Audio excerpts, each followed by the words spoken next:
उन दिनों में बेबीलोन में दारा नाम का एक राजा हुआ करता था। उसने राज्य के कार्य करने के लिए कुछ अधिकारियों को नियुक्त किया था जो राज्य में कार्य कर सके, और उनके ऊपर उसने 3 अध्यक्ष नियुक्त किए थे। उनमें से एक दानियल भी था। दानियल को राजा ने उन 120 अधिपतियों का लेखा जोखा लिखने के लिए कहा था। राज्य में देखा गया कि दानियल में एक उत्तम आत्मा पाई जाती है, तो राज्य में उसे और ज्यादा प्रतिष्ठा मिली। दानियल परमेश्वर का एक सच्चा पुरुष था जो सच्चे दिल से तीनों प्रहर प्रार्थना किया करता था और परमेश्वर के दिखाए मार्ग पर चलता था तथा बहुत ही बुद्धिमान था। लेकिन राज्य के कुछ अधिकारी जिनके ऊपर दानियल को नियुक्त किया गया था, वे दानियल पर जलने लगे और कहने लगे कि राजा का भी और सारे राज्य का भी यह प्रिय होता जा रहा है। हम इसमें कोई दोष ढूंढते हैं, परंतु वे दानियल में कोई दोष ढूंढ ना पाए क्योंकि वह बहुत ही विश्वास योग्य था। तब उन्होंने कहा कि उसने अपने परमेश्वर के लिए की गई प्रार्थना ही उसकी मौत का कारण बन सकती है।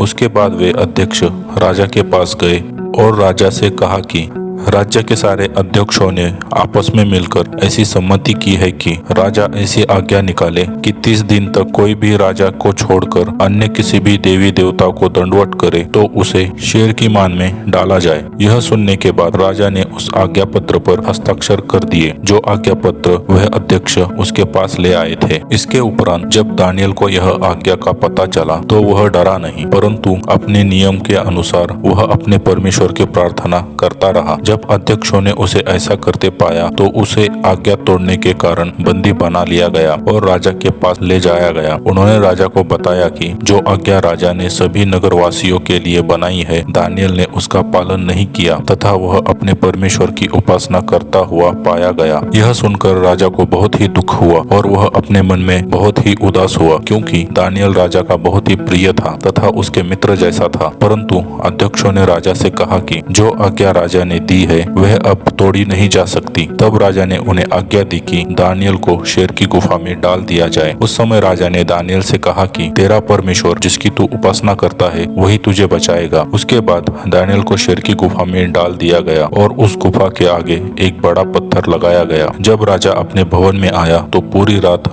चिंतित रहा तथा भोजन भी नहीं किया, क्योंकि उसको उसके प्रिय दानियल की चिंता हो रही थी। जब सुबह की पहली किरण आई तभी राजा उस गुफा की ओर गया, यह देखने के लिए कि वहाँ क्या हुआ है।